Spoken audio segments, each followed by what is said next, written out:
Ah, on est parti pour ce Title Tuesday. Première partie, Magnus Carlsen avec les pièces noires contre Just Lucky One qui lui envoie un E4. Magnus qui a multiples choix bien évidemment contre ce coup. On essaye de meubler comme on peut en attendant la réponse. Il joue C6. Donc une carocane après D5, l'idée des noirs est évidemment de mettre prendre le D4, de mettre le pion en D5. Mais Magnus Carlsen joue lui plutôt avec le pion en D6. La dame qui vient en C7. Et je crois qu'il y a une ouverture un peu comme ça qu'ils appellent le Black Lion, le lion noir. Avec donc ces pions C6, D6, la dame en C7, le pion qui vient en E5, le cavalier en F6 et le fou en E7. Donc ça ressemble à une pirque en réalité. Je crois qu'il avait un système Black Lion. Il va jouer le petit roc Magnus et il va terminer son développement. Alors où va le fou C8? C'est un peu la question. Peut-être nulle part. Magnus qui répond en jouant cavalier B D7. Tour 1 on se développe. H6 ça évitera les fous G5. Parfois même, là c'est pas le cas mais on peut avoir l'idée de jouer G5 soi-même. Et il joue D5 Just Lucky. Donc il prend le centre. Mais attention cette prise d'espace peut potentiellement aussi se retourner contre les blancs. C'est pour le moment pas le cas. Le cavalier qui est venu en B6 qui attaque ce fou C4. Just Lucky qui le recule. On va prendre une fois en D5. Et ici, si les blancs reprennent tout le temps d'une pièce, au final, quand la dame viendra en D5, il y a le fou qui va arriver en E6. La tour viendra en D8 derrière. Et les noirs réussiront à jouer D5 en force. Le pion ne sera pas fixé. Donc peut-être qu'ici, les blancs doivent plutôt prendre du pion. Mais ça donnera le développement au fou en F5. Donc c'est ce qui fait. Mais là, les noirs semblent petit à petit régler leurs problèmes d'ouverture. Regardez le fou B3, vraiment très mal placé, en face du pion D5. Donc il le protège, mais il ne fait pas grand-chose de plus. Le cavalier peut-être qui renaviguera plus tard vers la case C5. Et globalement, les noirs ont deux pions centraux. Peut-être un jour, une expansion au centre pourrait arriver. Alors évidemment, c'est loin d'être fini. Et les blancs ont encore de beaux arguments à faire valoir. Mais j'ai l'impression que la position commence à être plus simple et plus claire à minima à jouer avec les pièces noires. Après, peut-être suis-je biaisé aussi par le nom des joueurs. Magnus Carlsen, c'est sûr que ça impressionne son monde. Le pion qui est venu en A5. Donc le cavalier qui retourne naturellement vers la case D7 où il va tenter de jaillir sur C5. Et regardez, le fou C8 et le fou F5 et la dame C8 sont en train de connecter sur le pion F5. Cependant, la Just Lucky a bien joué A6. Il double les pions. Pourquoi pas? Il revient vers la case D4. Il profite du clouage du pion E pour mettre ce cavalier en D4 et gagner un tempo sur le fou. Le fou qui va se cacher en H7 et le cavalier qui atterrit maintenant sur la case C6. Donc c'est un excellent enchaînement. A6, il a dévié le pion. Cavalier D4, il a gagné un temps sur le fou. Et cavalier C6, maintenant, il s'installe sur une des meilleures cases de l'échiquier. Fou C4, menacé, fou prend A6. A5 défend le pion. Cavalier prend A5, il y aurait fou prend A5, tour prend A5 et dame prend C4. Et maintenant, Magnus va vouloir potentiellement remettre le fou sur la case B6 et venir rayonner le long de cette diagonale. B3 joué par Just Lucky, cavalier B6. Alors c'est le cavalier qui s'y colle, mais parce qu'il veut chasser le fou, puisqu'il y aurait le pion derrière D5 en prise, donc il va aller gagner la paire de fous Magnus. Le fou qui vient en A3, qui tape sur le pion D6. Et là la question c'est est-ce qu'on joue cavalier prend C4 ? Pion prend C4 et peut-être... Ah, et fou C7, il y aurait cavalier E7, échec. Pardon, donc il met la dame en C7, il protège. Le pion A5, est-ce qu'il est comestible ou pas? En voilà une bonne question. Je vais pas y répondre. Parce que cavalier prend C4, cavalier prend C4. Donc peut-être qu'il est comestible. En tout cas, il est mangé par le joueur norvégien qui a 1 minute 20 d'avance. Le fou qui vient en E4. Donc c'est un joli coup fou E4, ça vient menacer le pion D5. C'est beau, ce fou qui revient en jeu. Il revient du diable Vauvert et on menace maintenant fou prend D5 et je sais pas comment on peut parer cette menace. Alors peut-être que l'ordi voit un truc avec fou prend, cavalier prend C4 en fin de variante et on se vengera sur D6. Mais ma foi, c'est bien compliqué. Là, fou prend D5, ça attaquerait le cavalier. Quand le cavalier prend D8, on pourrait jouer du coup tour A prend D8 et protéger le pion D6. Donc cavalier C6 c'était une grossière erreur, mais c'était très difficile de le comprendre puisque maintenant on va être obligé de manger le fou D8, la tour A ou la tour F viendront reprendre et après C4 lorsque le cavalier va se développer et se déplacer potentiellement en F4, vous voyez que le pion D6 sera protégé. Là on le voit très bien maintenant qu'il y a cette prise, on peut le visualiser. La tour D8 protège le pion D6 et C4 cavalier F4 c'est la partie, appelez-moi Nostravladus. Le pion est défendu et donc maintenant il pousse et Magnus Carlsen a un pion de plus. Alors est-ce qu'il va jouer à 4 pour casser le pion et se venger sur C4? Peut-être. Il doit y avoir tout un tas d'autres coups possibles. Je n'en sais rien, quasiment 2 minutes d'avance à la pendule. Il joue tour D7, il part peut-être pour doubler les tours le long de la colonne D. Et de toute façon, Just Lucky qui n'a quasiment plus de temps, il joue Dame C1 et la cavalier D3. La fourchette offerte au meilleur joueur du monde qui va prendre la tour. Et maintenant, bon, c'est déjà l'heure quasiment d'abandonner. Il est digne, Just Lucky, il abandonne. Première partie de Magnus Carlsen. Agréable à suivre. Et ouais, cette petite erreur, il a joué des jolis plans. KD4, KC6, c'était pas mal, mais ce n'était pas assez. 1 sur 1 pour Magnus Carlsen. Et Magnus Carlsen qui joue contre Manmich 2, candidat maître arménien. Je crois qu'il va poser quelques problèmes. Allez, on va voir ce qui nous joue Magnus dans ce tournoi avec les blancs D3, D5, C3. Ah, il va jouer la même chose, il va faire ça tout le tournoi. Ça va être un tournoi à thème. Dame C2. Alors, si l'autre s'appelle le Black Lion, est-ce que celui-là s'appelle le White Lion? Peut-être. En tout cas, c'est exactement la même structure de pion. Avec D3, C3, E4. Le cavalier qui sort en F3. Le fou qui va venir en E2. Le petit roc, ça va être exactement la même. Et c'est intéressant de voir comment est-ce qu'il va une nouvelle fois maîtriser la structure. Est-ce qu'il va faire une expansion avec B4? Je le pense. Pourquoi? Parce que B4, ça menace B5 qui attaque le cavalier et qui supprime donc le défenseur. A6, cavalier BD2. Ça, c'est bien. Fou E6, fou B2. Donc maintenant, quand il joue C4, Magnus, ça attaquera le pion E5. Enfin, s'il joue C4. S'il joue A4, il menacera B5, puisque après AB, AB, à présent, la tour A1 serait protégée. Bon, il commence par tour Fe1, il veut terminer son développement. C'est pas un mauvais coup, hein, parce qu'à tout moment, on peut jouer fou F1, pion prend D5, et vous voyez que la tour, elle aussi, pourrait libérer une menace. On pourrait jouer fou F1, pion prend D5, puis avec C4 aussi, hein, on pourrait combiner tout un tas de menaces. Avant cela, il faudra tout de même protéger le pion B4, qui se remplit si on touche au pion C. Mais Magnus, là, il est en préparation de menace. C'est-à-dire que je fais fou F1, E3, A3. Tu menaceras déjà pion prend C4 et d'attaquer 3 fois le pion E5. Et Magnus Carlsen qui a déjà quasiment 1 minute et 10 secondes d'avance. On a simplement joué 11 coups dans cette partie. Et Magnus qui joue ce petit système qui a l'air très efficace. Manmich 2 qui ne réussit pas à trouver des coups, donc il joue Dame D7. Là, il va y avoir fou F1 à mon avis pour créer la menace. Alors il commence par A3, bah, c'est l'idée, hein, on a dit c'était 3 A3 soit fou F1. On veut prendre et C4 et prendre en E5 ici. Et c'est déjà la crise, hein, côté arménien. C'est déjà très difficile à jouer. Ah, c'est incroyable, hein. Il ne fait rien là, Magnus, de la partie en réalité. Enfin rien. Il le fait bien surtout. Il fait juste un développement et il pose même pas de problème vraiment direct à l'adversaire. Mais simplement, il est dans l'adaptabilité. Manmich aurait joué légèrement différemment. Magnus aurait aussi changé son jeu. Et là, il part maintenant pour le gain du pion. Donc, il joue pion prend. Alors après, l'ordi kiffe pas, j'imagine, parce qu'après C4, il y avait probablement cavalier F4, cavalier prend D3. Hein. Le coup de tour à D8 a permis de rajouter une menace sur le pion D3. Et le cavalier qui vient maintenant F4, c'est bien joué de la part de Manmich qui va pouvoir enchaîner avec fou F5. Il a trouvé une manière de régler ses problèmes, le joueur arménien. Bravo à lui. Maintenant, sa position est probablement correcte, mais il a un vrai problème dans la position, c'est sa pendule. Et oui, quand on règle un problème, on en trouve un autre. Là, Magnus va probablement défendre avec tour AD1, puisque s'il joue tour D3, il va y avoir une répétition de coups. Donc tour AD1 joué, et peut-être que le coup qui gênait, c'était fou G4 ici, qui permettait de clouer le cavalier et de créer une menace gênante.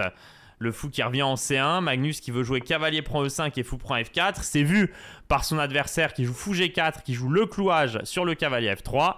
Prise en F4. Alors il hésite entre fou prend F3 intermédiaire qui forcerait peut-être GF. Donc ça, ce serait très intéressant pour Manmich 2. C'est bien joué. Et Magnus, donc, qui maintenant a des pions doublés devant le roi, mais qui est juste à temps pour jouer D4, qui est un coup important parce qu'il interdit cavalier E5 et cavalier D4, qui seraient deux coups qui permettraient d'aller chatouiller ce pion F3. La dame de Manmich qui arrive en D5, le cavalier qui revient en D2. Alors ça va permettre au-delà de ça un petit fou C4 pour replacer le fou et taper sur le pion F7. À voir que la dame pourrait pourrait protéger le pion F2 en cas de déplacement du cavalier. J'étais un peu en train de regarder ça en fait dans ma tête, Dame H4, et je me disais on n'aura pas le temps de faire fou C4 parce qu'on a besoin dans un premier temps de protéger le pion. Maintenant on a besoin de protéger l'autre pion. Donc le fou qui doit revenir en G2, c'est très bien joué là. Le Dame H4 qui attaquait F2 et Dame H5 qui attaque F3 pour remettre le fou en G2. Il serait beaucoup mieux sur l'autre diagonale, mais maintenant Magnus va réussir à profiter de la colonne E. Il commence par tour E4, attaque le pion, et là je pense qu'il va jouer tour E1. Et sur tour prend, il peut pas vraiment prendre du pion peut-être à cause de F3, mais il prend de la dame Magnus Carlsen. Et il va vouloir peut-être revenir avec fou F1, fou D3, Dame H4 attaque le pion F2, Roi G1 le défend. Et là, tout d'un coup, il y a un genre de blocus de pièces, un pâté de pièces pour Madmich, qui vient quand même se battre avec son cheval. Il est en train de se diriger vers C3, mais il y aurait Dame prend C7 et Dame prend F7. C'est bien joué, Magnus avec cavalier E5, qui vient complètement dominant. Ouais, non, là, il a très très bien joué, Magnus. Ça donne l'impression qu'il a rien fait, mais c'est une petite soupe qui s'est cuisinée et qui maintenant est à ébullition. Cavalier C6, il attaquait le cavalier, il renvoie le cavalier vers la case C3, maintenant il mange C7, ça lui fait 2 pions de plus et surtout il a un plan très simple qui est sa Pellerio, D5, D6, D7 et soit tour E8, soit D8. Là le pion a une autoroute devant lui, Dame G5 ça cloue le fou mais ça fait pas grand chose de plus. Bon, il commence par Dame D8, bon là il y a tout qui gagne hein, pour Magnus. L'avantage matériel est trop conséquent. Dame F5 j'aime bien le coup parce qu'il peut tenter de passer par l'aile dame pour aller attaquer le roi. Mais bon, ça ne suffira pas. Cavalier E5, fou prend E5. Dame prend E5. Propose l'échange des dames, on ne peut pas l'accepter. Dame D3 contre-attaque le pion C4 qui avance. Tour D8 contre-attaque le pion D4. C'est le pion C qui avance. Tour prend D4. C7, tour C4 et Dame E8 échec. Suivi de C8 dame qui devrait conclure cette partie. Ouais, c'est exactement ce qui est en train d'arriver. Il y a peut-être même fou F1 encore plus fort d'après la turbine. Mais Dame E8 est largement suffisant. Magnus Carlsen s'impose de manière assez impressionnante et débute comme toujours, j'ai envie de dire, ce tournoi avec 2 points sur 2. Alors, il joue ici contre Rodal Killar, Leonardo Tristan, les joueurs d'Argentina. Magnus Carlsen avec les noirs et c'est un grand maître très dangereux hein, pour le coup. J'ai déjà joué contre son adversaire et pour moi il devrait plutôt être aux alentours de 2900 sur Chess.com. En tout cas on va voir, il rejoue la même ouverture. C'est hyper intéressant si ça nous fait un Title Tuesday à thème. Et là cette fois-ci son adversaire joue un système avec 3 pions E4, D4 et F4.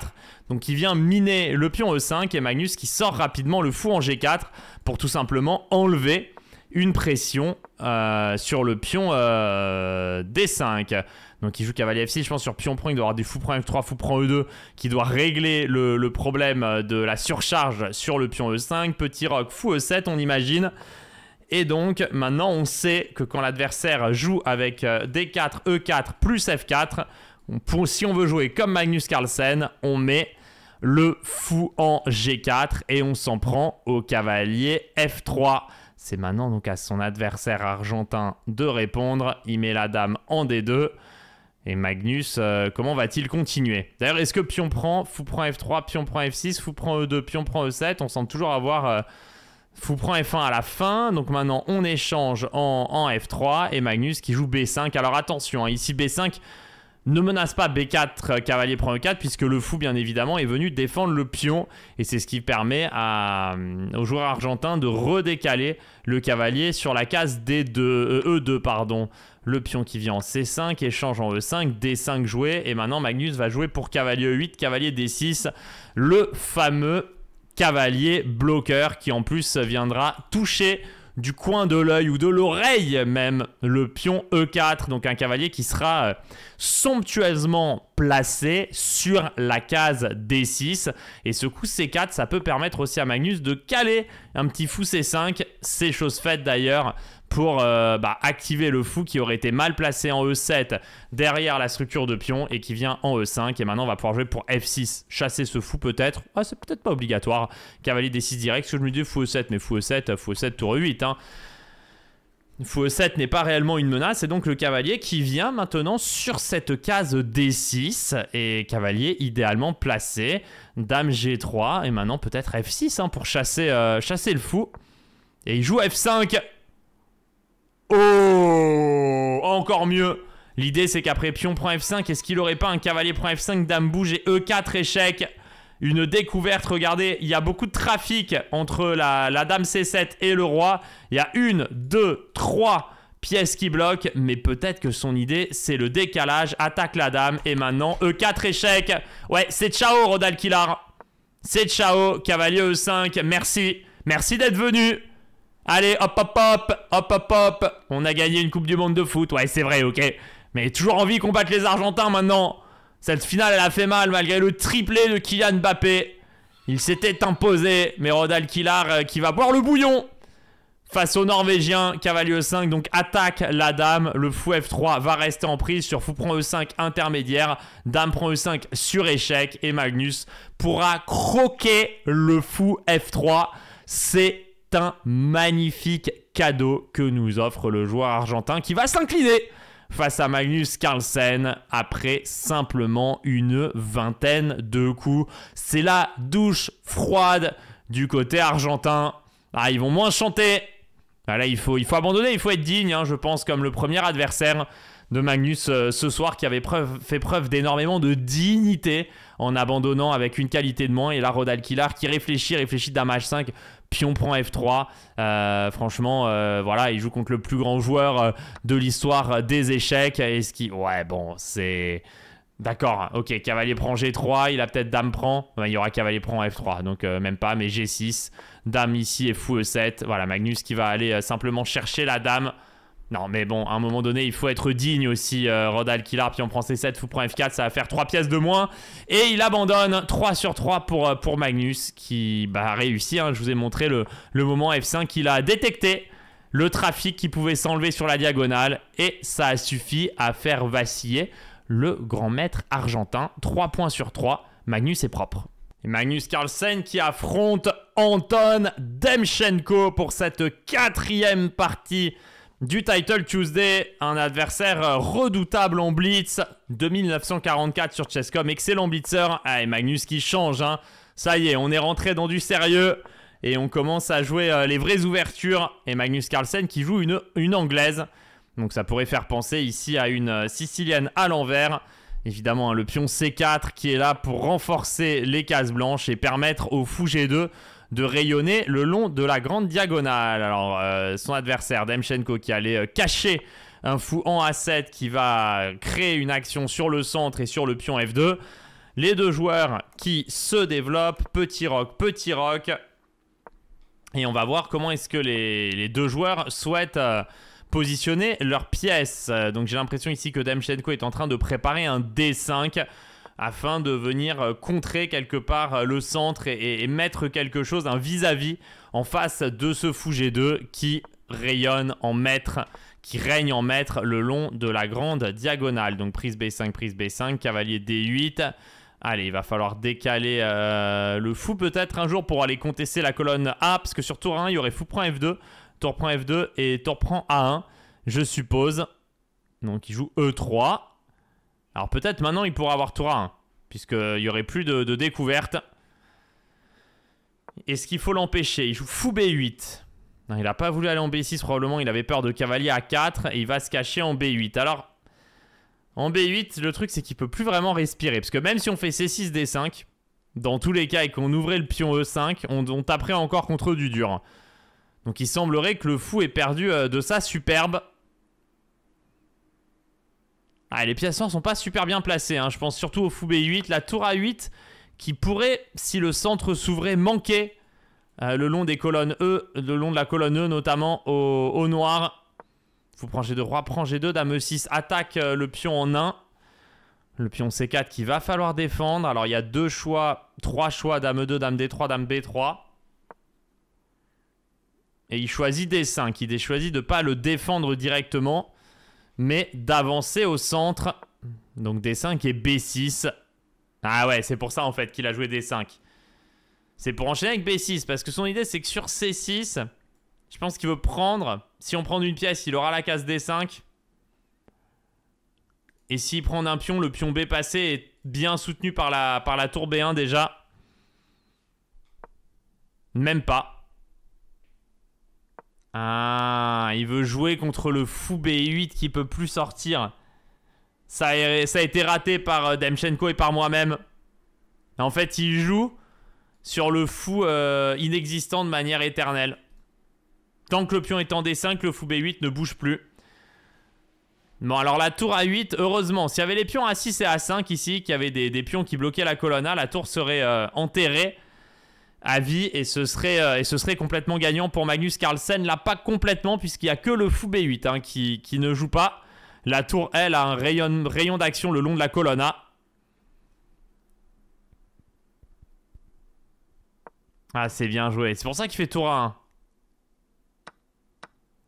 Ah ouais, le plan qu'il a trouvé pour le bloquer est vraiment bien joué.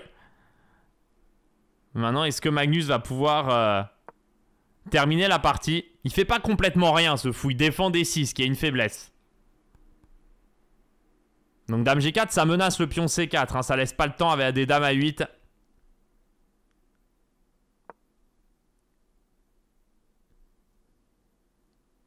Dame E2.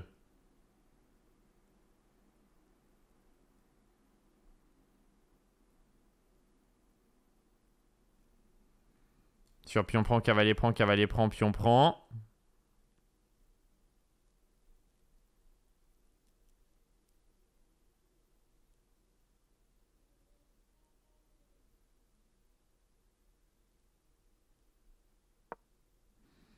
Il joue G5. H3. Dame H5, cavalier F3. Donc il attaque le pion G5 maintenant. Enfin, il attaque. Il le visse et il va vouloir repartir vers la case E4. Donc là, pas le temps de cavalier E4 parce qu'il y a pion prend F3. Il remet la dame en E2. Protège le pion C4. Et le problème, c'est vraiment qu'il y a une pièce de moins hein, pour les noirs. Il y a juste une pièce de moins. Donc Magnus, après chaque échange, il se rapproche de la victoire. Il veut garder une pièce mineure pour les blancs, n'importe laquelle, et jouer juste contre le fou F8, le fou B8. Et c'est inéluctable. C'est absolument inéluctable. Il ne peut vraiment rien y faire. Le fou est enfermé en B8. Ouais, c'est une leçon d'échec. Bah, c'est très bien joué en fait, c'est juste qu'il n'a pas compris le D5, B6. Et avec l'idée de jouer E4 et jouer contre ce fou, ça arrivait quand même très très vite. Ah, c'est un bijou pédagogique une nouvelle fois. Mais là, il y a juste une pièce de moins en jeu en fait, il n'y a rien de plus à dire. Donc il faut réussir avec les blancs à bien placer les pièces, à pas laisser respirer, à pas laisser de matériel et de contre-jeu. C'est difficile à faire, attention hein. Mais en soi, c'est très facile et très intelligible de comprendre pourquoi les blancs sont si bien. Après, Demchenko, il se défend et si on lui laisse l'occasion de s'activer sur la colonne C, de faire quelque chose avec la tour ou d'aller faire quelque chose avec le cavalier en D4, je sais pas, de poser quelques problèmes, évidemment, il se fera un malin plaisir à gêner Magnus ou à jouer un pion prend sur cavalier prend, peut-être avoir un tour prend C4 un jour, bon, j'en sais rien. Dame D3, cavalier D4, il se place sur la case. Il se défend très bien avec les noirs. Là n'est pas la question. Mais si Magnus ne fait pas d'erreur, petit à petit, il va y arriver. Allez, cavalier F5, il revient en G1, échange en D5. Donc vous voyez, le fou ne sort toujours pas. Hein. Il est toujours bloqué. Tour F8, cavalier F3. Il va simplement tomber. Bon, ça aurait peut-être commencé par H5, cavalier H4, cavalier prend H4, tour prend H4. Dame F5. Dame E2, tour H8. J'aimerais bien vous montrer une manière de terminer cette partie-là. Il y a tour prend H5. Mais j'aimerais bien vous montrer un peu l'objectif. Je vais m'aider un petit peu pour pouvoir le faire. Je joue des coups n'importe quoi. Hein. Mais vous voyez, c'est cette position qu'il essaie d'obtenir. Bon. Et en gros, ça c'est évidemment très facilement gagnant puisque le fou B8 est bloqué et ne jouera jamais. Il suffira avec les blancs d'aller s'accaparer le pion H5. Pas F4, mais F3 bien évidemment. S'accaparer le pion H5 et gagner sur l'aile roi. Laissée orpheline par le fou B8. Superbe victoire une nouvelle fois du meilleur joueur d'échecs de tous les temps. Et Magnus Carlsen pour cette 5e partie. Magnus Carlsen face à Korobov, Anton Korobov, le grand maître ukrainien, capable de souffler le chaud et le froid. Peut être sur courant alternatif. C'est un joueur qui est pétri de talent et qui n'a pas forcément eu la carrière que l'on escomptait. Et Magnus qui repart pour le D6, C6. Mais c'est un joueur vraiment pétri de talent. Qui sur des tournois rapides ou en blitz peut rivaliser avec le top mondial et qui aurait pu peut-être faire un peu plus. Mais voilà, il a été très bon, mais peut-être pas au maximum de son talent. Alors fou G4, fou E2, le cavalier qui vient en D7.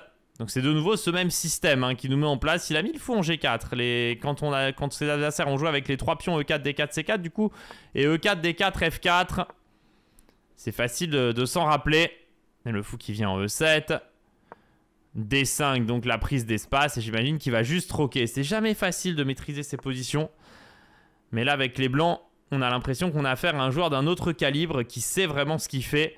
Il échange les fous de case blanche après avoir mis tous ses pions centraux sur case blanche. Et A6. Donc il veut peut-être préparer B5. Korobov aurait potentiellement pu indirectement jouer A4. Mais il joue tour FC1, tour FC8. Korobov qui réfléchit. S'il prend, je pense que Magnus reprend du pion B et continue à contrôler la case D5. Et il joue B4. Alors, fou D8. Il est un petit peu pris par l'espace, Anton Korobov. C'est vraiment pas facile à jouer ces positions. Est-ce que ça lui donne l'opportunité de jouer un A5 ici ? Pour se donner la case C5. Peut-être qu'il va sauter. Il saute sur l'occasion. Prise C6. Prise C6. B5. Dame C7. Ouais, il s'est fait manger tout l'espace, Magnus. Alors pour le moment, cavalier D5 est peut-être pas une idée. Parce que cavalier prend et quelque part, on réussit à fermer le centre. Surtout qu'on peut pas prendre 2C parce qu'il y a la tour C en l'air. Mais peut-être qu'il va nous préparer ça avec un coup de H3. Korobov, peut-être même G3, H4. Il fait F3. Il se consolide et il demande à Magnus, qu'est-ce que tu joues? Parce qu'il va jouer Dame B8, Fou B6, il joue cavalier C5. Attention, maintenant le cavalier D2 ne peut plus bouger, il y aurait cavalier B3, donc il rentre en D5. Cavalier prend D5, C prend D5, poser de vrais problèmes le long de la colonne C. Donc Magnus qui se retire avec la dame en D7. Et là, pour le moment, les noirs ont des problèmes. Ils restent avec le mauvais fou quand même. Qui tape sur les pions de la même couleur au centre. Et cette case D5 qui est intéressante pour les blancs. Et sur qui il prend D5, toujours C prend D5. Qui redonne un avantage quand même structurel à Korobov. Donc il prend C5, prise C5 et tour B1. Donc il se débarrasse de son fou Korobov de case noire qui pourtant était une bonne pièce, mais pour venir jouer sur la case A5 potentiellement. Et le fou D8 tient bien tout, ouais, il veut tout échanger. Mais en fait il veut pas du tout jouer sur cavalier prend A5, il veut ramener l'autre cavalier en D5, même pas. Il joue C5. Et sur pion prend C5, que veut-il? Peut-être il voulait dame C4. Et jouer les cases. Ouais, c'est ça, il veut cavalier D2, cavalier C4. D'accord, il donne un pion et il veut complètement visser sur case blanche Magnus Carlsen. C'est hyper intéressant ce qu'il joue Korobov. Je vous avais dit que c'était un joueur talentueux qui pouvait parfois souffler le chaud et le froid. Et on le sent dans cette partie, il est très agressif, que ce soit de manière dynamique et tactique. Mais aussi il est agressif positionnellement. Il a vraiment joué un plan très ambitieux à base de sacrifices positionnels, justement, afin de mettre à mal Magnus Carlsen. Et là, la tour arrive en D1. Et il attaque maintenant le long de la colonne D. Il en prend possession de cette colonne D. Mais Magnus joue H5 et n'en a que faire de la colonne. Il a laissé entre guillemets l'espace et la colonne. Mais il va vouloir contre-attaquer avec tour C4, tour prend A4. Et là H5 c'est évidemment pour prendre de l'espace, mais aussi et surtout pour éviter le mat du couloir. Dame G3, Anton qui menace, dame prend E5. Tour C4, on va se venger sur le pion A4. Le pion H5, il n'est pas super bien placé puisqu'après tour prend A4, on va jouer tour prend H5. Mais ça n'a pas l'air d'être bien grave pour Magnus qui voulait tour B4 et pousser le pion A. Mais c'est tour B7 qui est joué par Korobov qui a un meilleur coup. Très clairement tour E7 puisqu'il veut et tour prend B7 et tour D, D7 potentiellement pour venir faire la razzia des pions le long de la 7ème rangée. Tour A2, Magnus qui veut sur tour D7 probablement jouer tour C8 et menace ses mates sur la première rangée. Tour prend B7, tour C8 quand même qui menace ici tour C2. Et Anton Korobov qui n'a pas le temps de... S'il avait le temps de faire H4, tour G3, l'une ou l'autre, il serait le roi du pétrole. On va cacher le roi en H2 après. Et on resterait à minima avec un pion de... Enfin, avec un pion de plus dans la finale. Mais il a le temps de faire H4. Mais après tour C2, il n'a pas le temps d'aller protéger le pion. Donc il va mettre le roi en H3 pour ne pas se faire Grégory couper le roi sur la première rangée. Et il vient cacher ce roi sur la case H3. Magnus qui va réussir à récupérer encore un autre pion en gagnant ce pion H4 de manière forcée. Mais attention maintenant, dans ce genre de finale, l'un des facteurs très importants, c'est qui a le pion passé le plus avancé. C'est parfois même plus important que le nombre de pions présents sur l'échiquier. Et c'est ce pion B5 qui pourrait cavaler en premier. Après, il va falloir pour le faire bouger, réussir à enlever la tour de la case B7. Mais pour le moment, le pion F5 le B5 resterait en prise. Donc Korobov qui met un échec. Sur tour prend F7, il veut tour prend B5. Et sur tour D7, tour G5 je pense. Donc on protège les pions côté ukrainien. Et on menace maintenant le pion F7.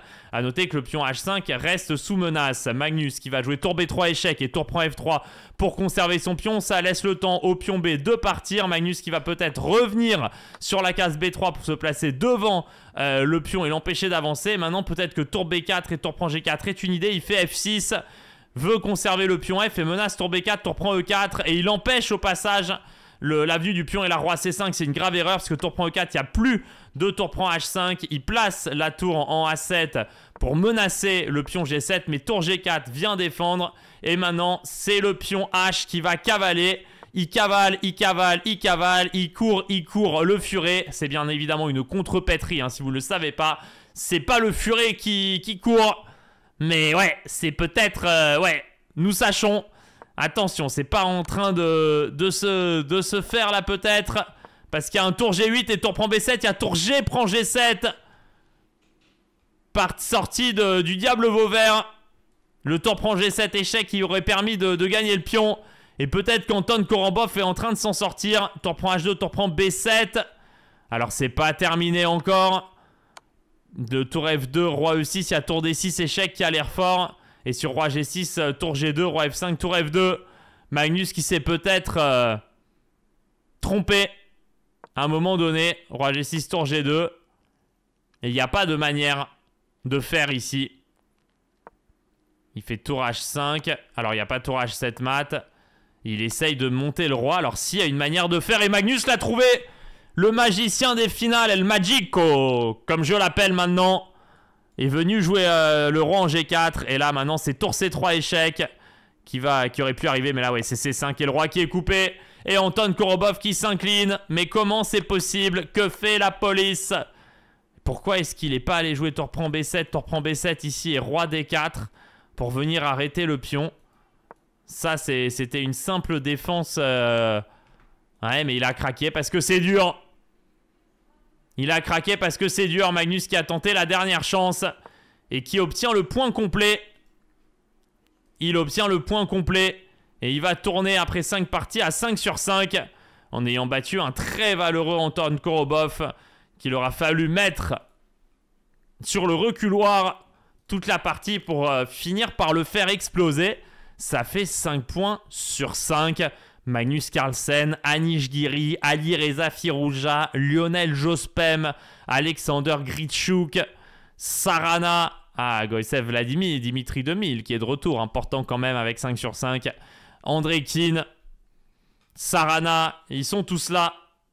Magnus Carlsen contre Alexei Sarana, l'un des tout meilleurs joueurs de Blitz au monde, hein, aussi Sarana, qui je crois a gagné un championnat d'Europe d'ailleurs de Blitz. C'est un très gros joueur, toujours dangereux dans les championnats du monde. Il faudra compter sur lui à la fin de l'année, et c'est surtout un excellent joueur, généralement avec les Blancs, un joueur d'initiative. Et là on a une défense t'arrache. Est-ce que Magnus va réussir à l'arracher ou pas? On va voir. Fou G5 ici joué, donc il peut y avoir des pions isolés hein, dans ces positions, avec des dés prend C5 qui traînent ou des pions prend et on reprend avec une pièce. Ici je pense que les noirs vont simplement roquer, mais attention quand même à dés prend C5. Après j'ai l'impression qu'on a assez d'activité pour récupérer le pion. En tout cas ce que je peux vous dire, c'est une position que je ne connais absolument pas. Je vois que la turbine recommande C4, j'imagine qu'il connaît, avec l'idée sur B3.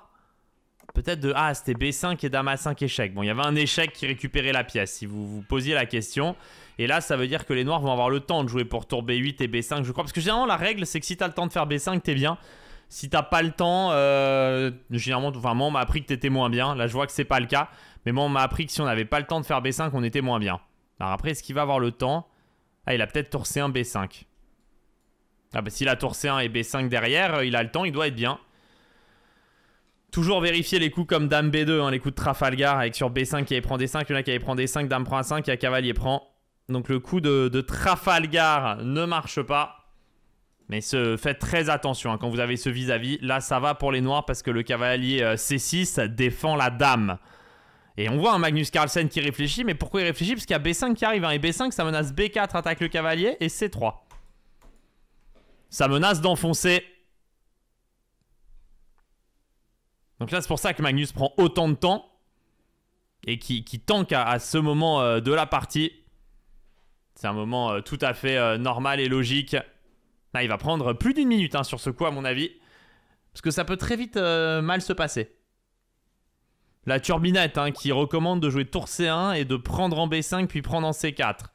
Mais ça, c'est vraiment pas le scénario dont on rêve.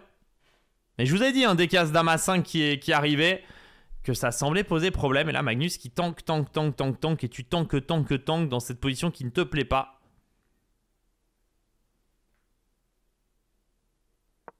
Alors après, il aurait pu jouer Dame D2 et sur B5, il avait AB. Hein, je voulais surtout parler du cas il prend D5. Mais il trouve la meilleure ligne. Mais bon, tour C1, il y avait d'autres problèmes. Dame D2, il y avait d'autres problèmes avec le clouage. Donc il a trouvé la meilleure variante, Magnus. Il fait ce changement de structure. Et il veut jouer pour E4, hein, d'une manière X ou Y, pour casser le pion D5. C'est généralement le plan. Et Magnus qui a trouvé, après 1 minute 30 de réflexion, la meilleure manière de faire pour rester dans cette partie fermement accroché, tel une moule à son rocher. Il joue le pion E4 et en parlant de moule... Et en parlant de rocher, alors là, on parle de moule, on va parler du pion C4. Alors je sais que la métaphore peut être un petit peu cavalière, mais ici le pion C4 ne peut pas rester accroché dans le camp adverse puisque les blancs vont casser leur rocher, le socle du pion qui est pris. Le pion E5 et donc va pouvoir prendre en E4 et maintenant le pion C4 est orphelin de toute défense. Il va suffire d'un couteau finalement pour venir décrocher cette moule qui nous gênait dans le camp adverse. Et même si une autre moule venait s'accrocher en D3, on pourrait évidemment supprimer tout ça et supprimer tous ces mollusques qui nous gênaient dans la position. Et donc maintenant on va pouvoir faire exploser le pion C4 au prochain. Et avoir un pion de plus. Alors après la partie est loin d'être terminée puisque les blancs n'ont qu'un pion passé. C'est ce pion D4 qui peut peut-être être très bien arrêté par Sarana. Mais il a un pion de moins. C'est pas une position agréable à jouer. 20 secondes de retard maintenant. Lui qui avait 1 minute d'avance. Mais Magnus a très bien joué. Hein. Il a compris sa meilleure chance. Et il a réussi à avoir le cavalier D2, E4 et tout ça très vite. Et maintenant c'est Sarana qui est en perdition. Il n'a pas envie de défendre une finale inférieure contre Magnus Carlsen. Et il se retrouve avec près de 40 secondes de retard. Il joue tout de même cavalier C6 avec l'idée sur tour prend à C4 de venir probablement mettre une tour en D8. Et tenter de récupérer ce pion de moins. Et pourquoi pas tout liquider. Et se retrouver dans une variante et dans une finale nulle. C'est tout à fait possible. Alors, il va sûrement jouer tour prend C4. Tour D8 sera probablement joué. Il joue fou prend C4. Donc, tour D8 va être joué. Et là, je vois pas ce qu'il veut faire. Il veut D5 et cavalier prend D5.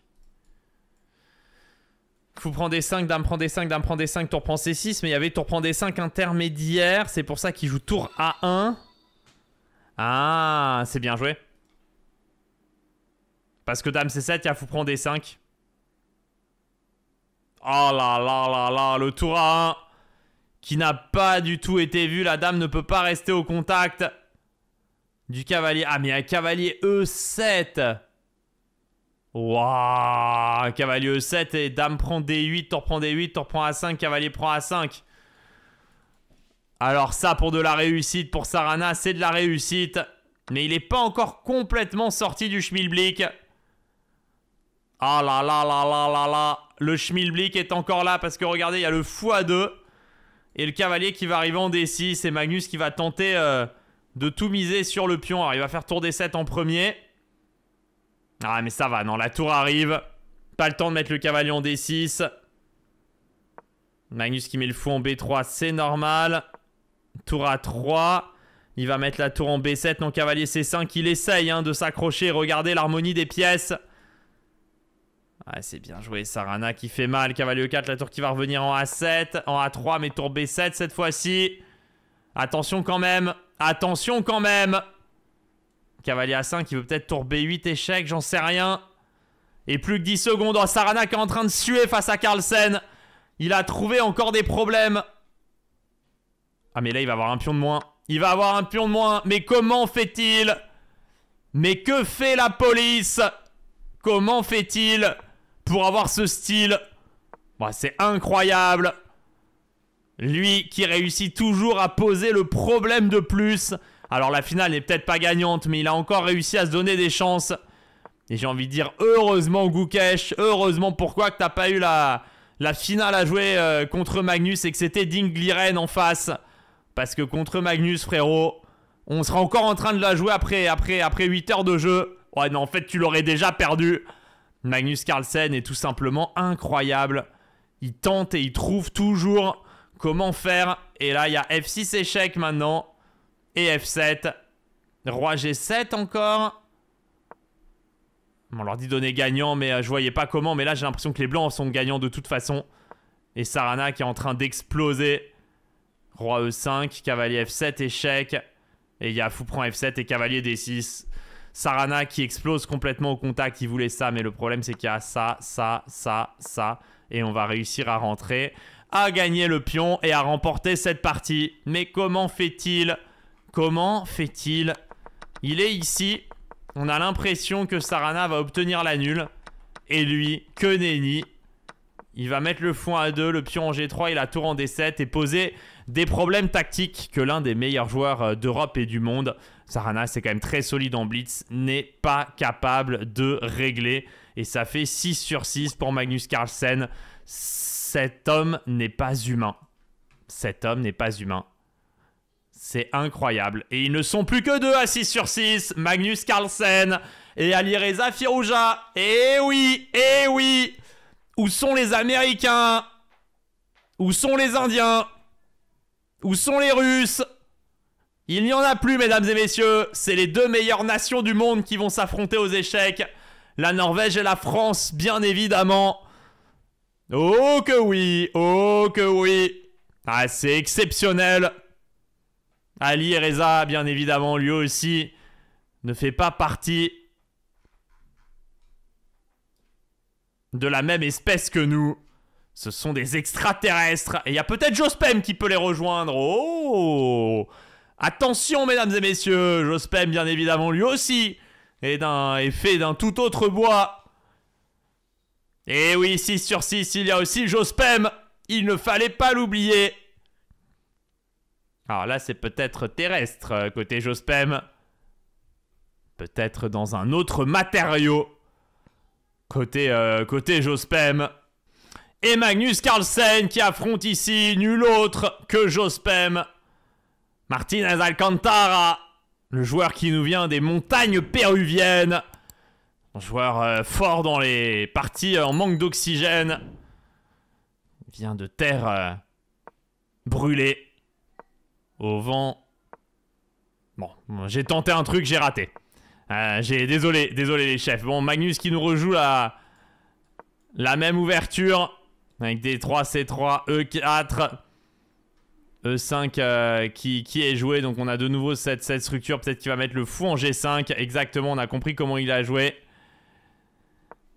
Fou E6. Cavalier BD2. Renforce le pion E4. Fou E7. Petit roc. Et on va voir comment Magnus Carlsen réussit à traiter cette position contre l'un des plus forts joueurs de tous les temps en blitz. Mesdames et messieurs, Jospem, tour à D8. Fou F1. Il range le fou, mais pour briller le long de la colonne E avec cette tour E1. Fou tour E8, fou F6, prise. Et maintenant G3 et Magnus qui veut remettre le fou en G2. La tour en D1. La structure de pion semble favorable pour les noirs parce qu'on a ce pion arriéré en D3. Et les noirs ont la paire de fou. Mais Magnus essaye de jouer un truc, un déséquilibre stratégique où il va vouloir dominer le fou avec le cavalier. Alors objectivement sur un jeu parfait c'est le fou qui domine le cavalier, mais Magnus doit considérer qu'il est plus fort stratégiquement que son adversaire et qu'il va réussir avec sa vista à outplay comme disent les Anglais, mais à surpasser comme disent les Français son opposant. La dame qui vient en D7, donc on a une pression qui se dessine sur le pion D3, la tour A qui vient en D1 et qui vient défendre ce pion. H6, je sais pas trop pourquoi, mais peut-être pour éviter cavalier G5, cavalier E4. Le pion qui vient en B4, ça peut menacer B5, parfois chasser ce cavalier de la case C6 et venir attaquer et surmener même ce pion E5. 30 secondes d'avance pour Magnus Carlsen quasiment, mais les deux joueurs jouent assez vite. Dame C7, très jospémesque comme coup, vient créer une menace en 1 et cavalier prend B4. Dame A4, il se replace de manière intéressante. Il est peut-être en face de la tour E8, peut-être le pion A7, peut-être une tour qui va venir en A1 et qui va taper ce pion. C'est possible. Fou E6, il veut libérer l'attaque, les menaces de sa tour le long de la colonne D pour manger ce pion D3. Et le cavalier, il hésite Magnus. Alors est-ce qu'on va en F1? Est-ce qu'on va en E4? Est-ce qu'on va en C4? Parce que cavalier C4, on peut vouloir après cavalier FD2. Libérer le fou et cavalier E4, cavalier D6.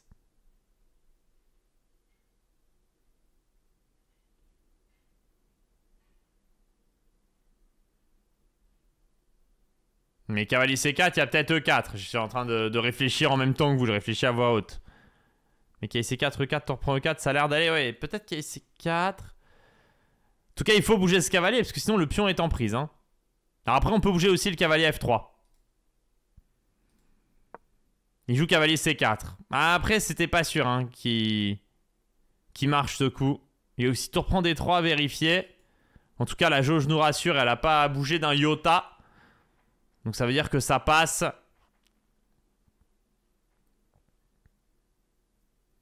Ça veut dire que ça passe. C'est le pion E5 qui n'est pas encore attaqué. Mais qui peut le devenir. Et pourquoi tour E3 était pas bon? C'est plus logique de replacer le cavalier sur une bonne case et de défendre le pion D3 avec une tour. Ceci paraît quand même beaucoup plus normal. Jospem qui a maintenant 20 secondes de retard. Et sur fou F5, quelle est l'idée? Bah, peut-être il peut faire tour E3 à ce moment-là. Il n'y a pas de problème de clouage parce que la dame A4 protège. Il réfléchit très longtemps là, Jospem. Attention, on va arriver à 40 secondes de retard bientôt. Ouh là là, il s'est endormi. Il s'est endormi, Lionel. Il met le fou en D7. B5. Cavalier A5, ça semble faire tellement plaisir aux blancs. Cavalier prend, pion prend et C4. Ah d'accord, et la turbine est ok pour les noirs avec A6 à la fin. Bon. Normal de ne pas avoir trouvé. Moi aussi j'avais l'impression que les blancs étaient nettement mieux. Il joue cavalier B8, donc maintenant il menace A6 qui va permettre de créer un clouage sur le pion B5 et le gagner. Donc les blancs qui doivent décaler leur dame. La case naturelle, c'est la case B3. Se replace en face du roi. Il vient en B4. Alors il veut cavalier D6, fou F8, cavalier prend E8, attaque la dame. C'est empêché par Alcantara avec fou F5 qui menace. Maintenant, fou prend D3 et D4. Puis on prend D4. Et il va prendre en E8, puis prendre du cavalier en D4, j'imagine. Il peut peut-être même caler cavalier D6 ici. Oh, attention, cavalier D6, c'est intéressant. Ça attaque la tour, il n'y a pas fou F8 au lieu de cavalier, à cause de cavalier prend D6, il a fait pion prend D4. Alors je sais pas, ça marchait probablement pas. Fou G4.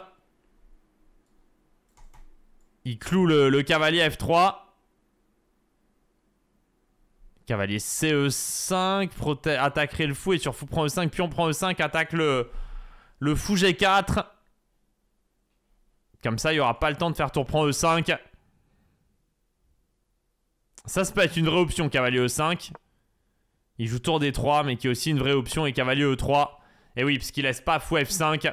Et le cavalier D7 qui est complètement pris dans le pion D4. 35 secondes pour Magnus, plus que 25 pour Jospem. Prise F3, il était peut-être obligé. Cavalier D7, roi G2, on contrôle tout. Fou F8, dame B3. Et on a de nouveau une sorte de pion de plus, puisque vous voyez que ces pions A7 et B6 sont bloqués par le pion B5. Et pour Magnus Carlsen, la problématique maintenant, ça va être d'avancer le pion. Et le problème, c'est qu'il a du mal à arriver sur cette case D6, puisqu'il est complètement bloqué avec les fous de couleur opposée. Les noirs ont une main fermement attachée à la case D6 et il va être difficile de le déstabiliser. Plus que 21 secondes chacun.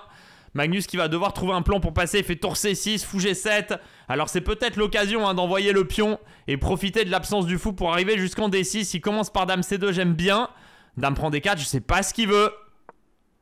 En tout cas, c'est pas joué. Il voulait cavalier F5. Compris et gagner un tempo. Prise G3, c'est bien joué de la part d'Alcantara qui a ouvert la seconde rangée. La tour qui vient en E8 maintenant. Alors, il n'y a pas de rentrée pour cette tour, mais il y a peut-être la case E3 qui peut s'illuminer. G4 joué, cavalier D5 va être joué à mon avis. Ça menace quand même cavalier E3 de manière très très directe. Il part vers H7. Oula, c'est bizarre comme coup. Est-ce que ce serait pas un contresens, le pion qui va en D6? Il va en D7, en D5, en D6. Cavalier prend F3, je pense qu'il y avait un problème avec des cavaliers E7. La dame qui vient en C4 maintenant, il y a du tour C7, il y a plus que 5 secondes, plus que 3 secondes maintenant pour Jospem. Qui met la tour en D8, tour C7, dame E6, fou D5. Comment peut-il défendre? Comment peut-il défendre dame F6? Oh, il n'y a pas de gain. Il n'y a pas de gain, Magnus qui est obligé de pousser en D7, il va devoir prendre E6, prise E6. Le cavalier qui revient en D4, maintenant il y a le pion E6 qui est attaqué. Le fou qui vient... Oh, il n'y a pas de prise de 6, il vient en B7, le roi qui défend, le cavalier qui vient en C6, la dame en H4, il peut peut-être... Oh, ça vient sur échec et dame C8 et la dame qui peut pas repartir parce qu'il y aurait eu un échec à la découverte. Magnus Carlsen qui va s'emparer d'un pion, mais c'est pas encore terminé. C'est pas encore terminé puisque Jospem envoie encore son pion G, mais il va se faire arrêter, tour A2, tour E2. Oh, il fait pas tour E2 tout de suite, mais il ramène le roi, le fou qui vient, le roi en F5, le pion G6. La tour, si elle vient en E2, il y a encore le roi qui vient en E4 pour attaquer. Roi G4, sur roi D3, il y aura roi F3. La tour qui repart de l'autre côté. Magnus qui va devoir faire le tour. Oh non, il attaque le roi adverse, il le met en échec et il va réussir à venir en F3. Et sur E2, il y a tour E4. Il y a tour E4, mesdames et messieurs. Et maintenant, tour prend D4, échec. Roi E2 pour se placer devant, évidemment. Et le pion qui va passer en G8 et qui va aller à dame. Il était peut-être pas loin de défendre ce diable de Péruvien. Mais il s'incline finalement face à une technique remarquable de Magnus Carlsen qui nous fait une Claire Chazal maintenant avec, ou plutôt une Anne Sinclair avec du 7 sur 7 pour Magnus. Anne Sinclair aide côté Carlsen qui réussit à s'imposer au bout de cette partie. Et il est seul au monde, Magnus, seul à 7 sur 7. Et il va affronter maintenant un autre gros champion du monde de Blitz, triple champion du monde probablement, Alexander Grischuk. Magnus Carlsen contre le triple champion du monde de Blitz, Alexander Grischuk.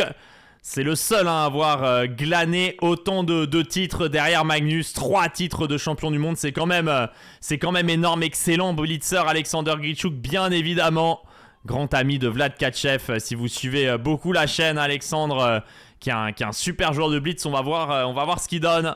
Il est plus tout jeune, hein. Il doit arriver à la quarantaine, Grisha. Mais quand il est en forme, il est redoutable et on va voir s'il résiste à cette ouverture de Magnus.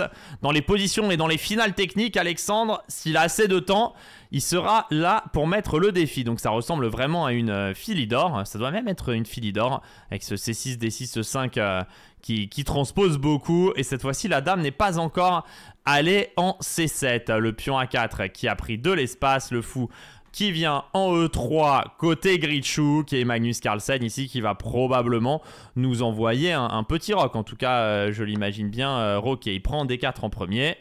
D'accord. Donc là, toutes les prises sont envisageables. Je le vois bien prendre du cavalier, mais ma foi, prendre de la dame, c'est aussi intéressant, puisqu'il n'y a plus de pièces pour venir chasser cette dame.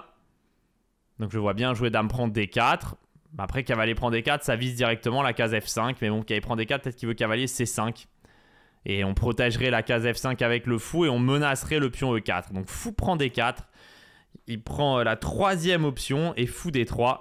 Donc il veut contrôler les cases du cavalier et maintenir son cavalier en F3. Peut-être qu'il peut vouloir jouer même E5 lui-même à un moment donné dans la partie. La tour qui vient en E1.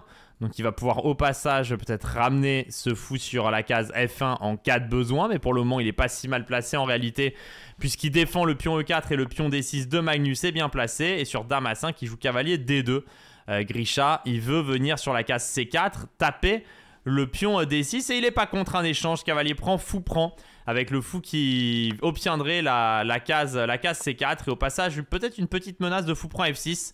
Ah, mais fou prend, fou c'est tellement bien joué. Sur fou F6, il veut fou C4 et sur fou E6, il peut jouer tour prend E6 et tout protéger. Dame D3 qui est joué par Alexander Grichuk qui menace maintenant probablement fou prend F6 pour doubler les pions adverses. Prise C4 et tour E6. La tour est superbement bien placée. Elle protège le cavalier F6, protège le pion D6 et prépare l'arrivée de la seconde tour en E8 pour venir mettre la pression sur le centre blanc. La dame en B3 qui menaçait, le pion B7, la dame qui revient en C7 pour défendre, appelle maintenant tour à E8 et D5. Hein. Ce sont potentiellement les prochains coups de Magnus Carlsen et on ne sait pas trop comment il fait ça de nouveau, mais il semblait un petit peu moins bien. Et là, tout d'un coup, c'est même les noirs qui semblent avoir une position plus agréable. La tour qui vient en E8, attention, les fous prend A7, faut pas les laisser. Donc il va jouer un petit coup de A6 pour tout défendre. Et maintenant, c'est les noirs qui vont avoir le plan de jouer D5 peut-être pour venir prendre le centre. Dame C4 joué. Donc D5 peut-être qu'il y a même juste cavalier. Prend D5 ici pour venir jouer sur le clouage. Je me questionne sur cavalier prend E4 avec des échanges massifs et un D5 qui pourra arriver en fin de variante. Ça c'est un petit peu dur à calculer en commentant, mais c'est vraiment le coup que je regarderai. Mais peut-être il va tout prendre en E4, D5, dame D3, puis on prend dame prend et avoir simplement une finale égale. C'est pas ce que veut Magnus Carlsen, donc il retourne maintenant sur la case A5 avec sa dame. Il va peut-être aller avec ses grandes jambes jusqu'à la case H5. Non, il revient en D8.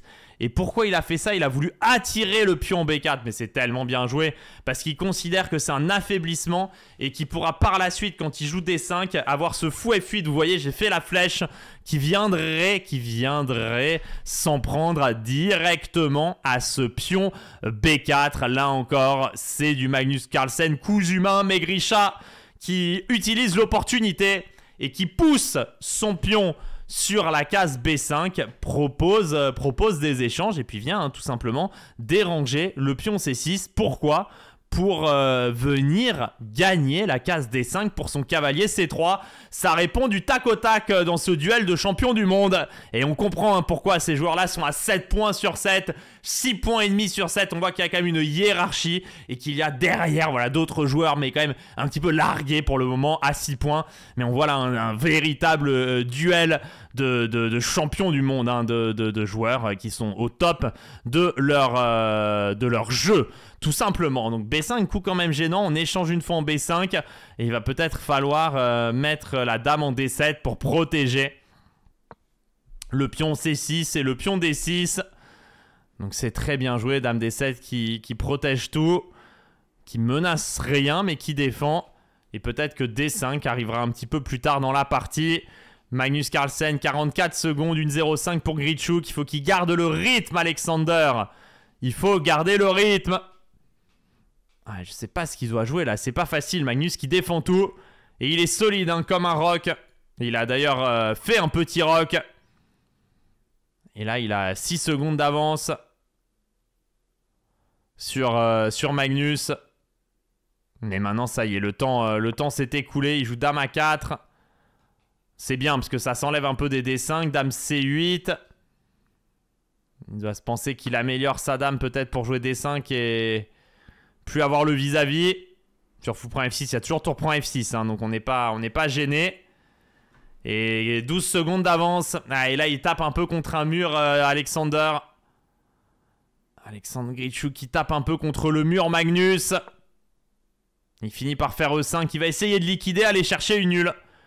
Grisha va tenter une liquidation pour aller chercher un demi-point. Ouais, c'est bien joué. Le E5, hein, c'est vraiment l'idée de supprimer les pièces de l'équation et d'aller jouer sur sa technique. Mais il a plus 20 ans, Sacha. C'est plus le Sacha des 20 ans. Il en a 20 de plus et quelques enfants au compteur. Et ça peut coûter. Cavalier E4, il veut jouer sur le cavalier contre le fou. La dame qui va revenir en D4, à mon avis, va se recentraliser. C'est chose faite. Magnus qui va devoir peut-être se donner un petit abri pour le roi. Avec H6, à moins qu'il joue fou E7, puis G6. Ouais, c'est peut-être qu'il va partir pour ça ou F5. Je vois bien jouer G6, F5, fou F6, roi G7, essayer de monter sa position. C'est ce qu'il est en train de faire. Là, il joue le gain, Magnus. Et Sacha, un petit peu en crise de temps. Attention, il n'a pas forcément la même dextérité avec la souris. Mais allez, il va revenir en F3 avec son cavalier. Taper les cases. Le fou qui va venir en F6 pour mettre une focale dessus. Et Magnus là qui va accélérer. Sacha qui se pose peut-être trop de questions. Ne te pose pas de questions.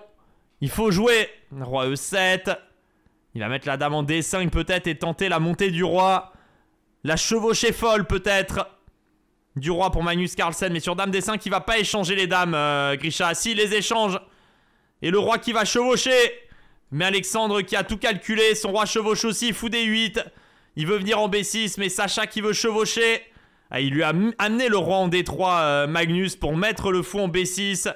Remettre le roi en D6. Mais regardez cette technicité de Carlsen. Alors ça sert pas à grand chose pour le moment, mais ça pose des problèmes.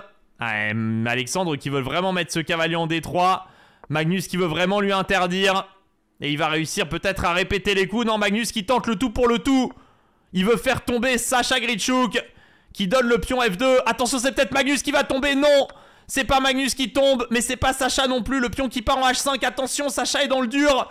Oh, ça va se jouer à rien. Oh, le cavalier qui revient. D4. Il n'y a probablement pas de qui prend D4. Bien joué. Le roi qui revient vers F3. Fou prend D4. Oh, Sacha qui a remarqué que le pion H était de la mauvaise couleur et qui va se cacher avec le roi en H1 et qui va sauver le match nul. Alexander Grichuk.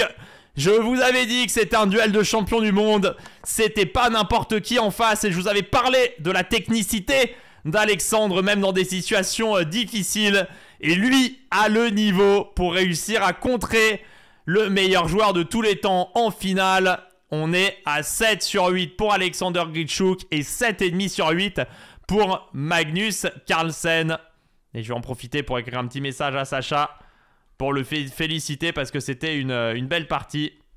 Et allez, Magnus Carlsen, 9e partie pour Magnus Carlsen dans ce Title Tuesday.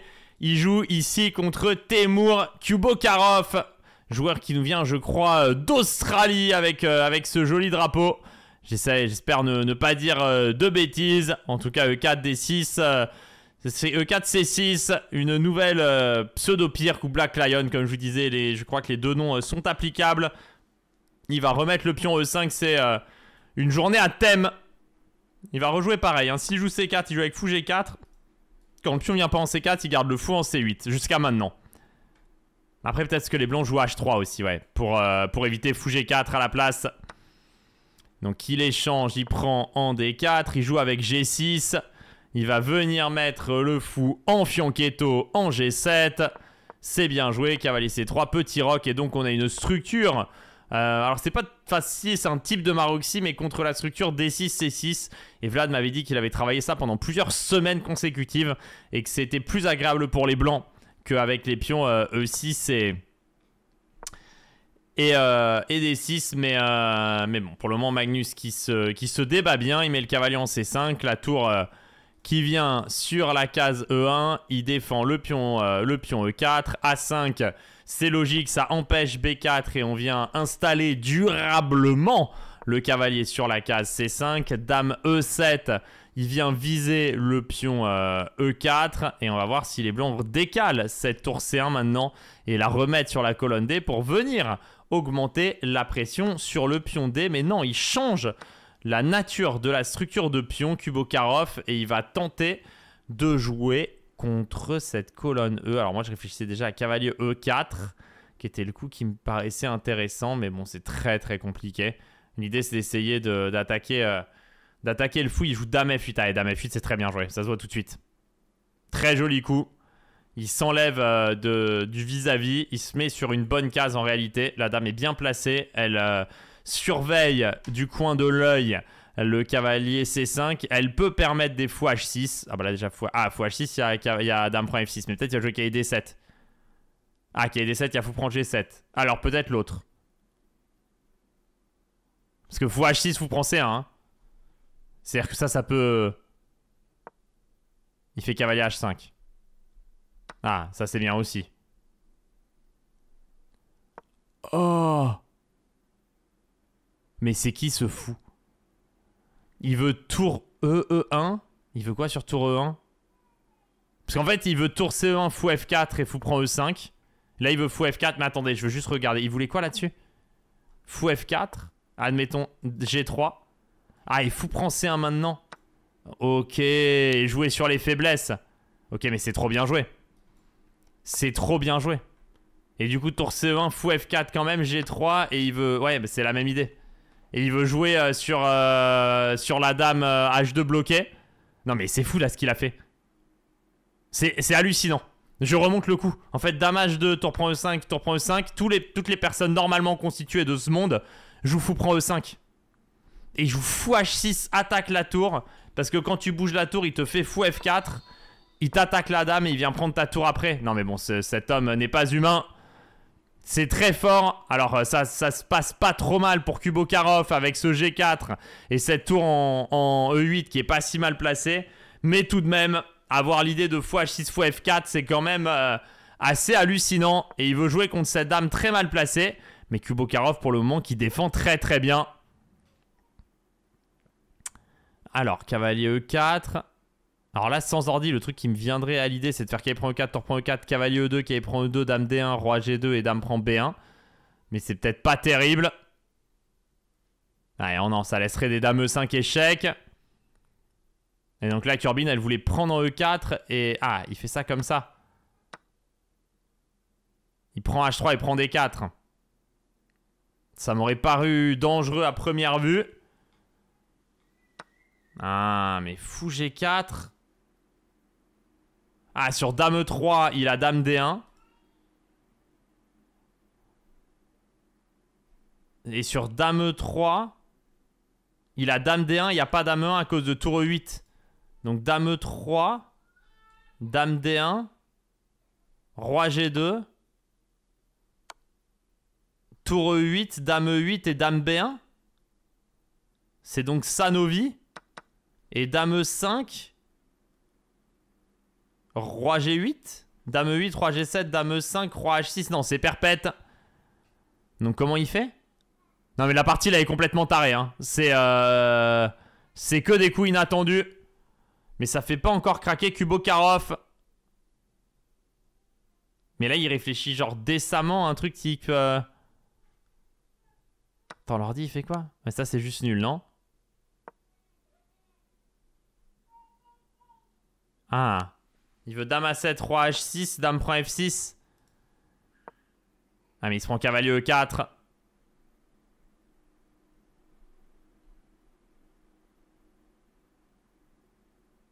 Ah, très très bien joué. Je crois qu'il y a un problème sur fou F5. Il y a dame F8, roi H5, cavalier F6. Roi G5, peut-être cavalier H7. Avec Kubokarov qui joue très bien.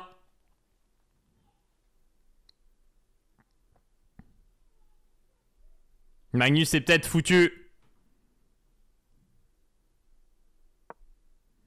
Dame D3.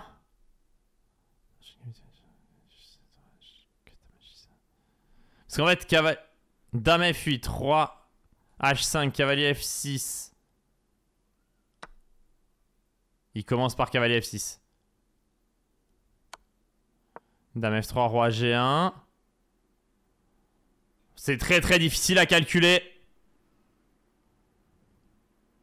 Fou H3, Dame F8. Il fait Fou F5. Dame H7, Roi G5. Il a craqué le cube. Je sais pas s'il a craqué, hein, la position est extrêmement complexe. Hein. Cavalier F6, Roi G5. Et il n'y a pas de mat. Ah, je sais pas comment ça a gagné pour les blancs, mais c'est extrêmement compliqué. Ok. Mais ça va peut-être tenir pour Magnus. Dame D6, Roi G5. Dame E7, Roi F4.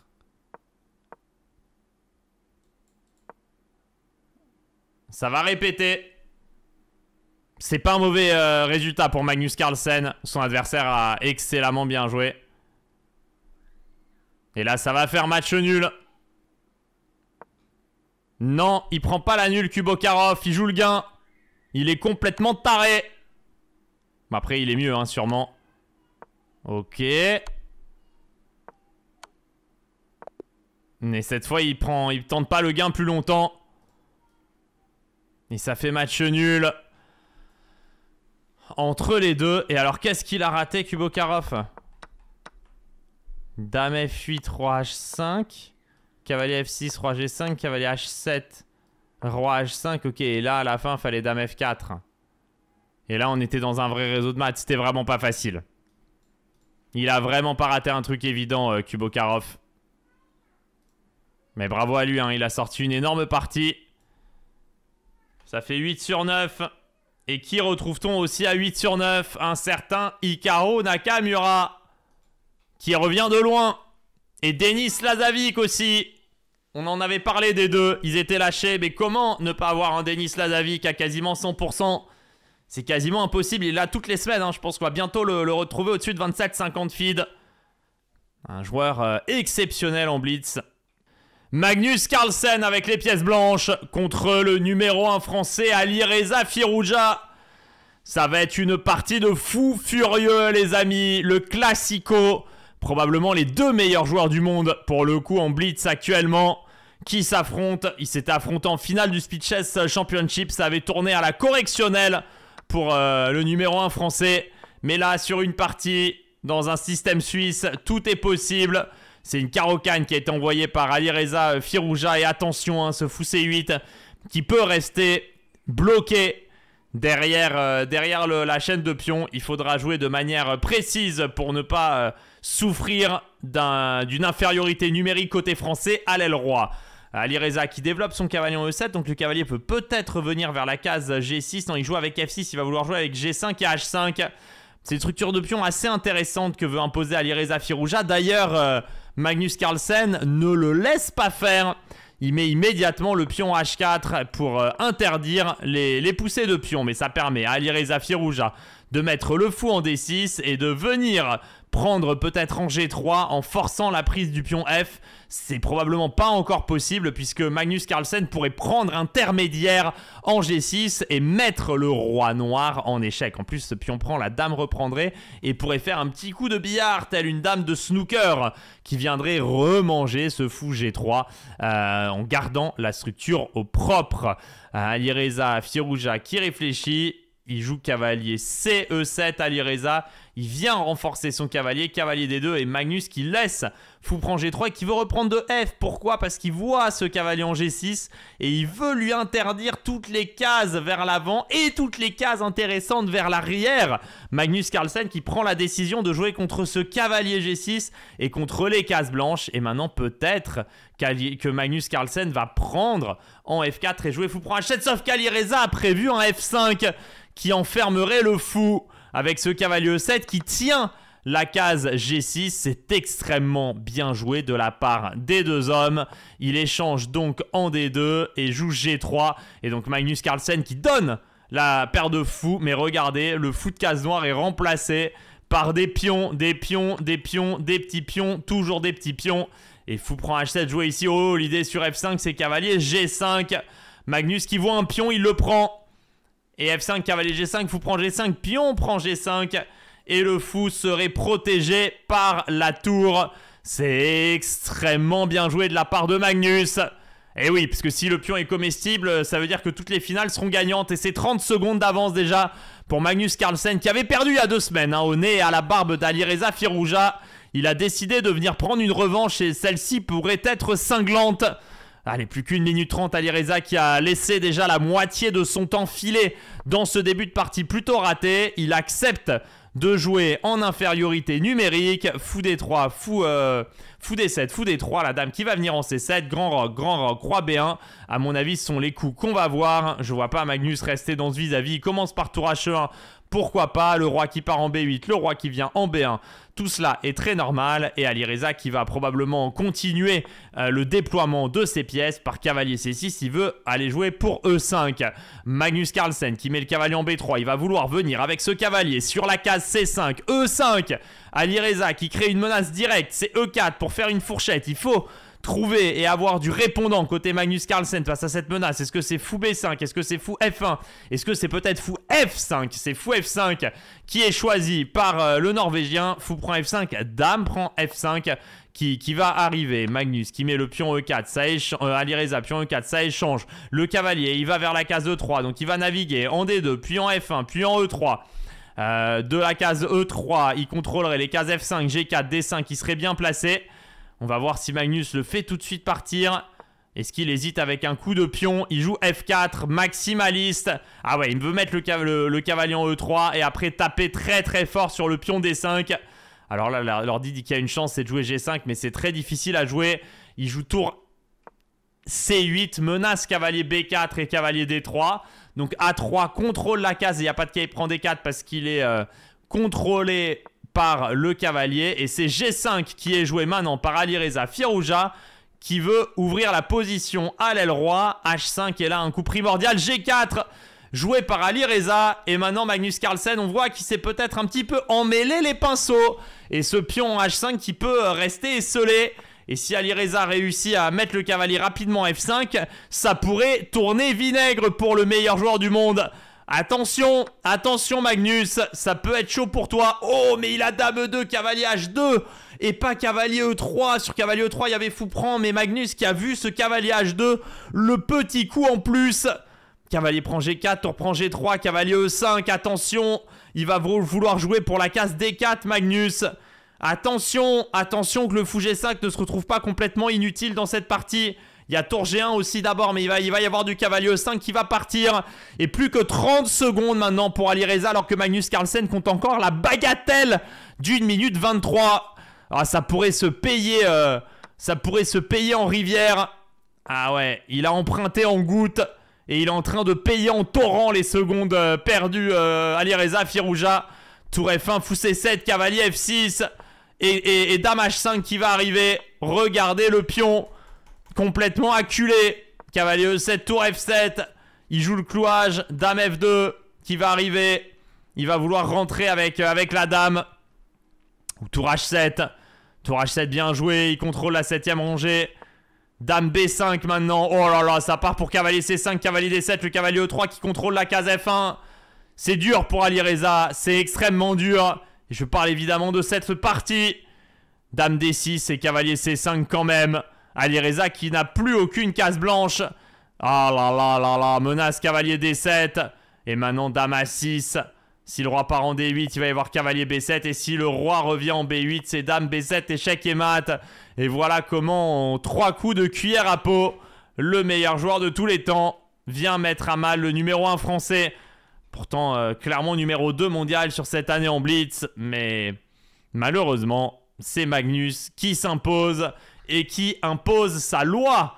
Contre qui jouera-t-il la victoire finale? Contre Hikaru Nakamura, autoproclamé meilleur joueur de Blitz, ou Denis Lazavic, très performant lorsqu'il joue depuis chez lui. On va voir lequel des deux réussit à s'imposer. Alors la tour qui vient en G8, tour F1. Il rate cavalier H2 en 1 Hikaru. Cavalier H6, dame E3, cavalier F7, cavalier H5. Tour G6 à 5, c'est très chaud. Fou E8, dame F2, le pion qui a attaqué, cavalier prend F6. Denis Lazavic qui est en train de faire respecter sa loi. Hikaru Nakamura qui va se prendre x4 et qui va s'incliner. Mais finalement, contre plus fort que lui, Denis Lazavic, une nouvelle fois, sera aux prises avec Magnus pour peut-être remporter ce tournoi. Un grand habitué des joutes du mardi. Hikaru Nakamura qui s'incline et qui est égalité à 8 sur 10 avec Firouzja. Allez, Magnus Carlsen pour la win contre Lazavic. Ah, c'est peut-être encore le cran au-dessus. Est-ce que Magnus réussira à élever son niveau de jeu pour tutoyer les sommets? Ou est-ce qu'il va finalement s'écraser comme Hikaru? Comme une merde. Finalement, face à Lazavic. Et merci à Laurent Savi, 400 participants un mois avant le début du tournoi. Il y a plus de viewers que le championnat du monde. Alors peut-être pas tout à fait. Je crois que si on cumule YouTube et Twitch, je pense qu'on est ensemble un peu plus de 3000 à suivre la fin de ce tournoi. Et Magnus Carlsen contre le GOAT, Denis Lazavic. Et là voilà cette dernière partie de gala. Lazavic qui ouvre par D4, cavalier F6, C4. Alors ils sont 3 à 9 sur 9. Magnus qui doit absolument gagner avec les noirs pour s'assurer la victoire. Mais il joue contre celui qui ne perd quasiment jamais. Magnus Carlsen, il va falloir être extrêmement solide. Et c'est une catalane qu'on va suivre ensemble avec le fou B4 échec, fou D6, le cavalier qui vient en C6. Alors ne répétez pas ça chez vous, c'est de la précision de haute voltige. Le pion C ne peut plus participer au centre, mais on va utiliser ce cavalier C6 pour mettre de la pression justement sur le centre adverse et peut-être pouvoir jouer un E5 libérateur pour le fou C8. C'est pas très pédagogique à voir, mais c'est diablement efficace, surtout lorsque c'est maîtrisé de main de maître par le meilleur de nous tous. La dame qui vient en E7, il y a beaucoup d'échanges qu'on est en train de voir devant l'échiquier. Denis Lazavic qui est un joueur qui aime bien faire nul. Et il peut quasiment faire nul sur commande, hein, même face à du très très lourd. Comme Magnus, la dame qui vient en E7. Il va mettre le pion en C6, hein, Magnus, par la suite, pour tout simplement bloquer le fou. Alors, fou B4, j'imagine fou D6. À moins qu'on se dise qu'on a dame E6, dame prend E6, fou prend E6, fou prend F8, fou prend B2. Et cavalier D2, fou prend A1, fou prend G7. Roi prend G7, tour prend 1, moins que je dise de la merde. Mais je n'en suis pas sûr. Fou prend E6, fou prend E6. Fou prend F8, fou prend B2, qui est D2, fou prend A1. Tour prend 1, tour prend F8. Fou prend B7, tour B8, fou bouge et tour B2 à la fin, non? Je pense qu'il y a le tour B2 à la fin qui a l'air fort. Ah, ça a l'air gênant ça en fait. Ah d'ailleurs l'ordi il fait dame E6, fou E6 et fou C3. Ah c'est hyper bien joué. C'est hyper bien joué de la part de Carlsen. Mais je ne m'inquiète pas pour Lazavic, qui va forcément trouver des bons coups. Dame C2 joué. Tour 8. Cavalier D2. Peut-être le pion va venir en C6. Hein. Il joue à 5, gagne du temps sur le fou. Ah, sur fou C3, il veut fou prend et dame prend E2, probablement. Oh, il met la pression, Magnus. Il met la pression. Ah, il est en train de la boire, là, la pression, Magnus Carlsen. Fou C3, fou prend C3, dame prend E2. Dame prend C7, il n'y a pas. Parce qu'il y aura dame prend D2. Fou prend B7, il n'y a pas. Mais il veut quoi? Il veut quoi, Lazavic? Eh ben, il veut pas grand-chose, je crois. Il veut jouer avec un pion de moins. Et si Magnus Carlsen réussissait à renverser la montagne Lazavic, alors peut-être on a affaire à une performance encore majuscule de la part du GOAT. 1 minute d'avance maintenant à la pendule et une position plus qu'intéressante avec un pion net de plus.